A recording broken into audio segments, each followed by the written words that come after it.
Good morning everyone, welcome sa panibagong vlog natin. Ito na ngayon, no? Subukan nating linisan ng ating motor kasi matagal na rin dinalinisan, mga 2 buwan na po.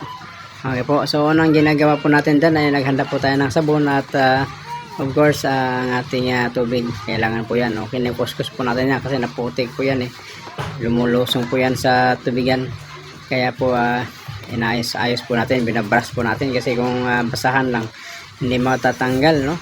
Kaya ayan, pinupunasan po natin na maayos yan, no? Hinimas-himas po natin ang motor natin para maganda naman sakyan. At hindi lang tayo sakay ng sakay, kundi linisan din natin ang ating mga gamit para tumagal.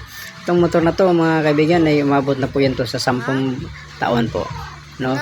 2014 po ito nabili. Ang tagal na, no? Ayan, ang gulong natin matagal na rin yan ginagamit kasi malapit lang po ang ating pinagtrabahoan dito. Kaya alam, kuskus na ng kuskus, linis ng linis para sa ikaganda ng ating sasakyan. Yan lang po kasi ang meron tayo, no? Kaya alagaan natin ng mabuti.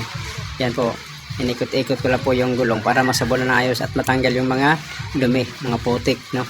Ayan po, tanggalin talaga mga dumi sa buhay kasi kung hindi, nako, basura po yan, dapat nang ipakawalan.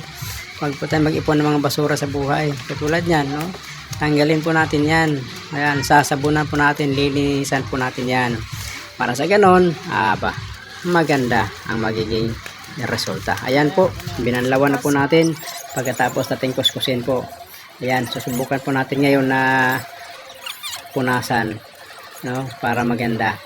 Binilisan ko na kasi kung hindi yung bilisan ang tagal no? So kailangan natin bilisan pag kasi paulan ng paulan, maka mamaya di na umandar yan sa sobrang tagal.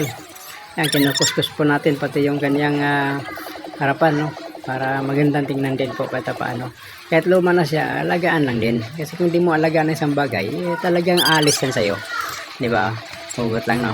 Ayan, kailangan diligyan natin, no? Diligyan kasi kung hindi talagang alis. Linisan po natin. Ayan po ang ating ang anak po natin yan, no? Ayan po, napaka bait po niyang batang yan. Natulong po yan sa akin pag naglinis ako. Yan po ang katuwang ko dito, no? Parental guidance po yan, no? Yan po, katuwang ko po yan dito sa paglilinis po. Ayan po, linis lang ng linis, punas lang ng punas kasi kung hindi mo yan gagawin, sabi ko nga talagang aalisan ka yan, no? Ayan po, ayan, brush lang ng brush, no? Ayan, punas ng punas, tanggalan na ng sabon, no? Patatanggalan na yung sabon yan. Maya maya pa check din natin kung naandar pa yan, of course, pagkatapos natin linisan yan. Kailangan din natin ma-check kung yan ay nagana, di ba? Pagkatapos po ng linisan.